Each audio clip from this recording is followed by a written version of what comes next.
On the battlefields of eastern Ukraine, the scale of destruction is no longer measured only in territory or firepower, but in numbers that point to something far more unsettling. In just 1 month, Ukraine's unmanned forces reportedly struck more than 27,000 targets and destroyed over 10,000 of them, while thousands of Russian troops were killed or wounded. These are not isolated incidents. They are part of a pattern that is growing faster than many expected. But the real story is not only about how many targets were hit. It is about how those targets were found, tracked, and destroyed. Because for the first time in modern warfare, machines are no longer limited to support roles. They are now stepping into direct combat, taking positions that were once held by human soldiers. Along the front line, Russian units are moving forward expecting resistance from infantry. Instead, they are facing systems that do not hesitate under pressure and do not fall back when attacked. That shift changes everything. It means danger no longer begins when shots are fired. It begins the moment a position is seen. This is not just another evolution in military technology. It is a transformation in how war is fought.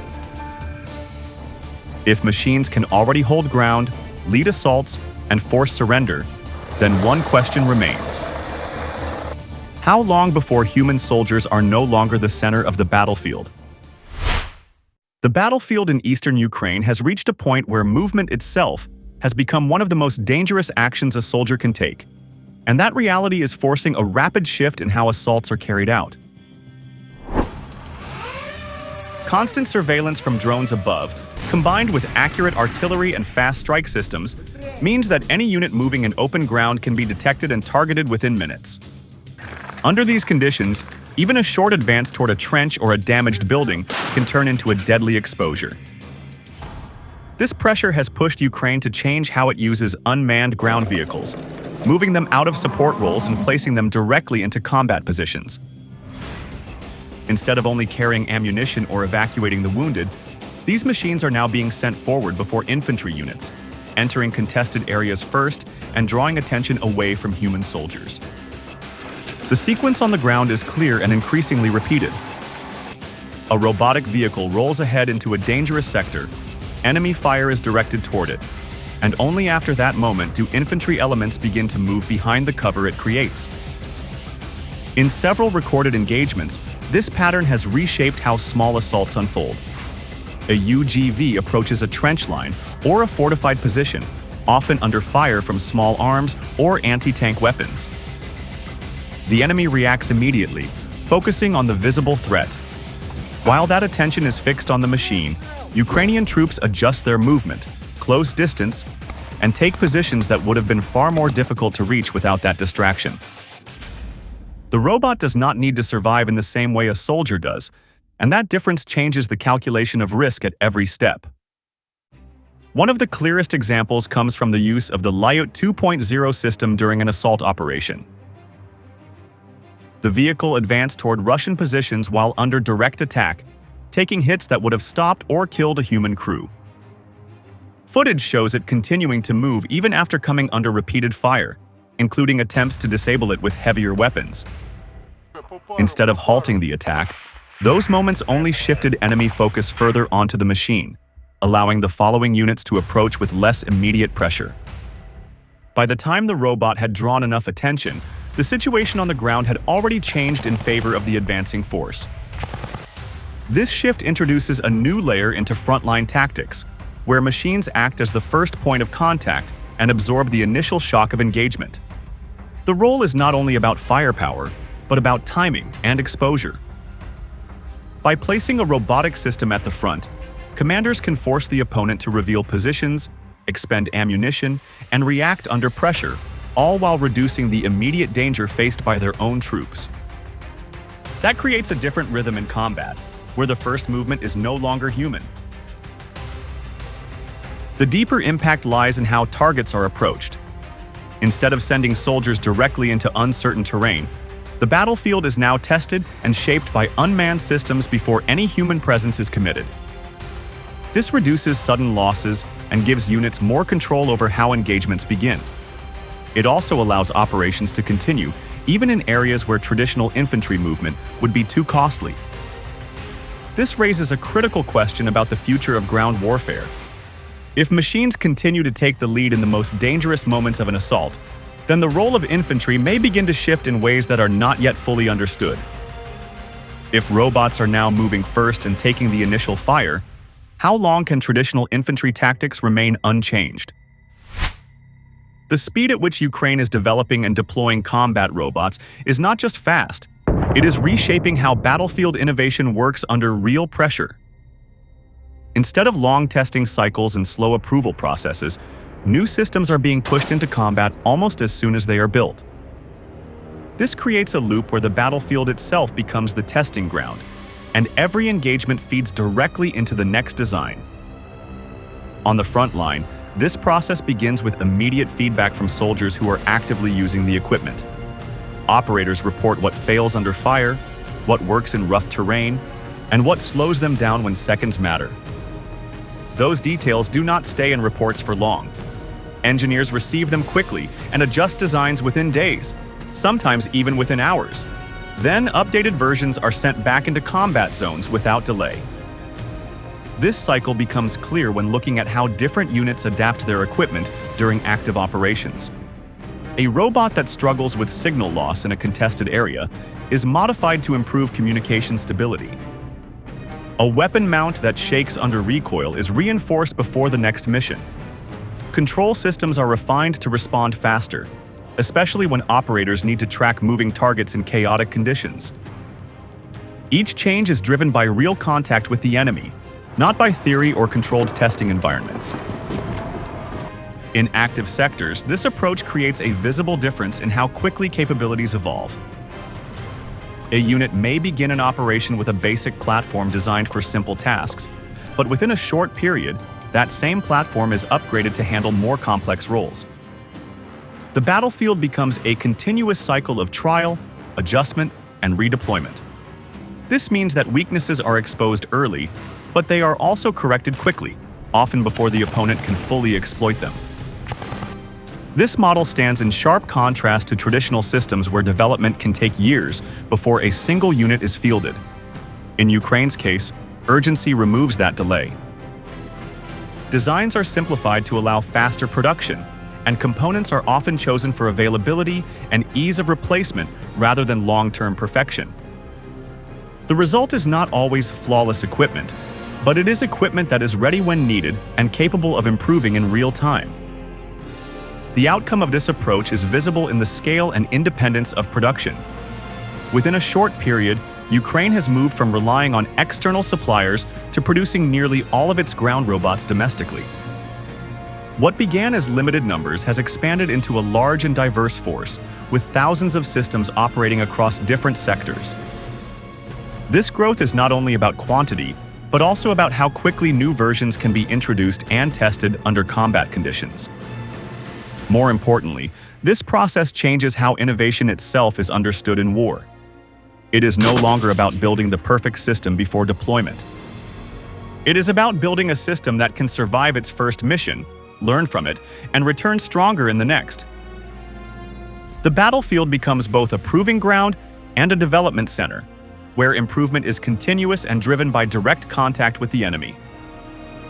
This creates a form of adaptation that is difficult to match with slower, more structured systems. When one side can adjust its tools in days while the other requires months or years, the gap between them can grow quickly, even if the starting point was similar. That leads to a larger strategic question. If this model continues to accelerate development and reduce the time between idea and deployment, could it begin to outpace traditional military powers that rely on slower systems of innovation? Ukraine is not building a single type of combat robot, but an entire ecosystem of machines that operate together across different roles. And this layered approach is starting to reshape how battles unfold on the ground. Instead of relying on one advanced platform, the system spreads tasks across hundreds of designs, each built for a specific purpose. This creates flexibility in combat, where each mission can be matched with a tool designed to handle that exact situation. On active front lines, This diversity becomes visible in how operations are carried out step by step. Smaller robotic units move first through contested terrain, scanning for threats and identifying safe paths. Behind them, logistics platforms follow with ammunition, batteries, and supplies that would otherwise require human transport under constant observation. At the same time, other machines are positioned to evacuate wounded personnel, reducing the need for soldiers to expose themselves while carrying out rescue operations. The impact of this system becomes clearer during supply runs, which have turned into one of the most dangerous tasks in modern combat zones. Traditional vehicles moving along exposed routes are often detected quickly by aerial surveillance and then targeted by fast-moving strike drones.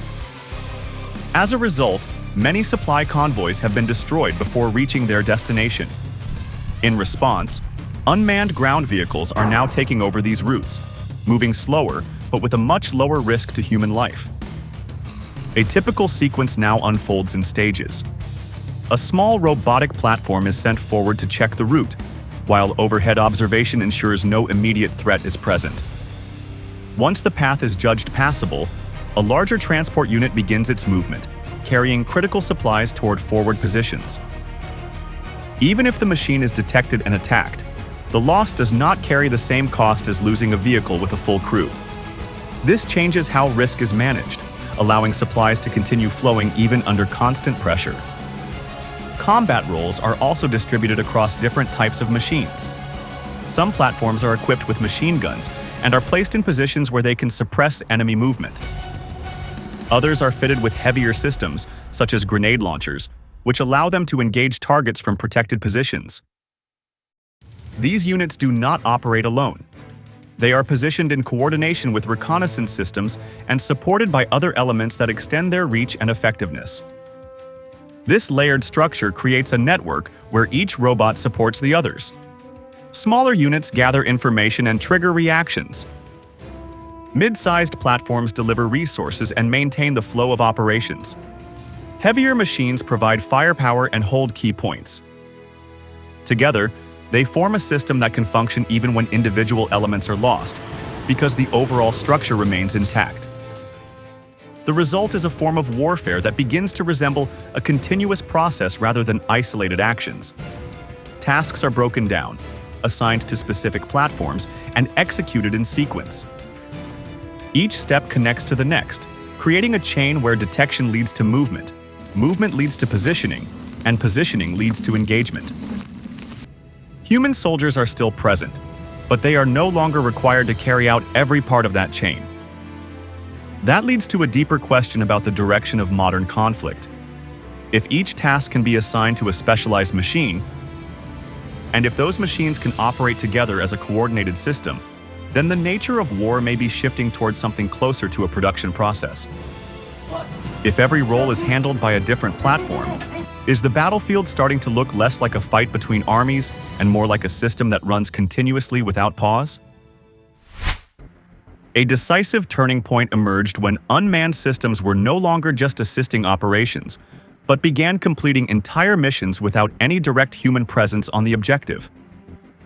This shift became clear during a combat action in mid-2025, when a Ukrainian assault unit carried out an operation using only drones and ground robots, removing the need for infantry to enter the most dangerous phase of the fight. The sequence of that engagement followed a pattern that looked very different from traditional assaults. Instead of soldiers advancing first, unmanned systems moved into contact. A reconnaissance element identified the target area and confirmed enemy positions inside a fortified structure. Once the location was fixed, robotic platforms were sent forward to close the distance, while aerial drones maintained constant observation from above. As the robots approached, the pressure on the defenders began to build. Explosive systems were deployed to weaken the outer defenses, damaging the bunker and limiting the enemy's ability to respond effectively. At the same time, armed platforms positioned themselves to cover exits and control movement around the structure. This created a situation where the defenders were no longer facing a single direction of attack, but a controlled environment where every possible escape route was monitored. The key moment did not come from overwhelming firepower alone. but from the combination of sustained pressure and psychological impact. The defenders inside the damaged position understood that the threat in front of them could continue without pause. There was no visible infantry to engage, no clear point where the attack might slow down, and no sign that the system controlling these machines would lose momentum. The longer the situation continued, the more limited their options became.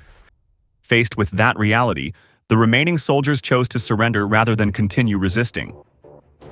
They emerged from their position under observation, disarmed, and were secured without a direct assault by human troops. The entire sequence, from detection to surrender, was carried out by unmanned systems operating in coordination, marking a moment where machines effectively completed a combat objective on their own. This development changes the meaning of what it means to conduct an assault.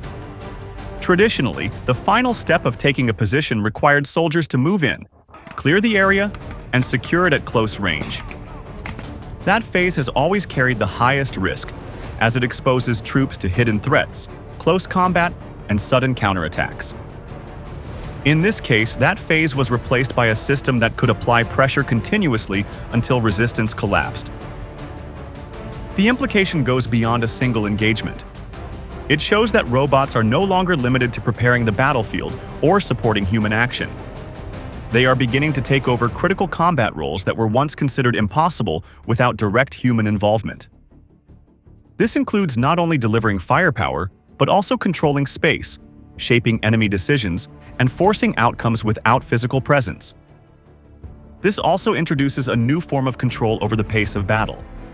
Machines can maintain pressure without fatigue, hold positions without rest, and continue operating in conditions that would quickly exhaust human units. That allows commanders to extend operations over longer periods while keeping their own personnel out of immediate danger. This raises a deeper question about the future direction of combat. If positions can now be taken and secured without sending soldiers into the final phase of the fight, then the role of infantry may begin to change in ways that are still unfolding.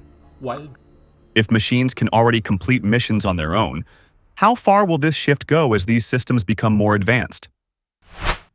The role of unmanned ground systems becomes even more significant in defensive operations, where holding ground under constant pressure has traditionally required sustained human presence and high-risk exposure.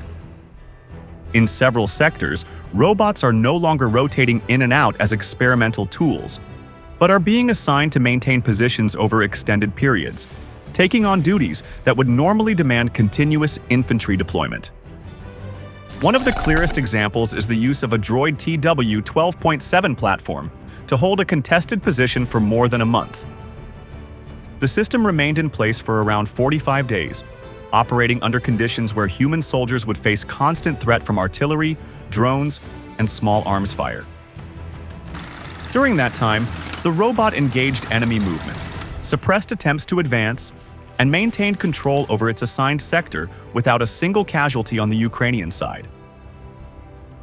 The sequence of defensive action in such cases follows a steady pattern. The robot is positioned in a fortified or concealed location, often with overlapping observation from aerial systems. Once deployed, it begins monitoring the area through sensors and remote control, tracking movement and preparing to engage targets when necessary.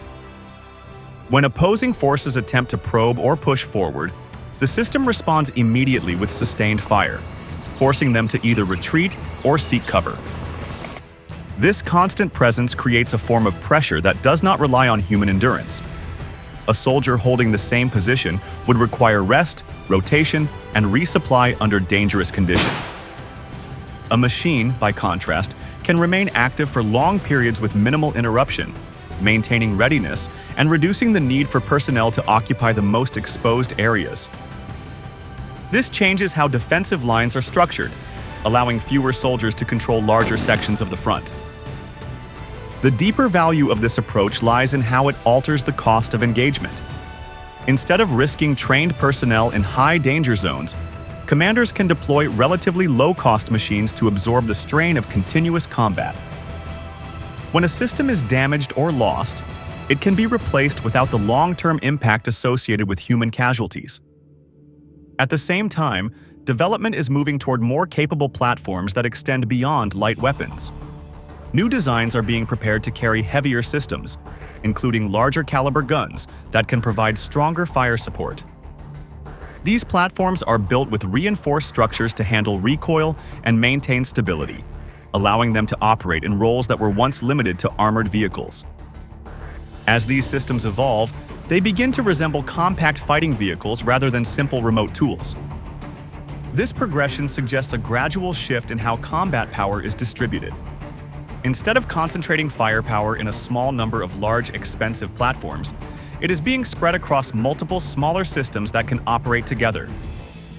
Each unit contributes to a wider network, creating a layered defense that is harder to break and easier to sustain over time. Despite this shift, robots have not fully replaced soldiers, and current limitations still require human oversight and intervention in many situations. However, their role at the front line is no longer limited or symbolic.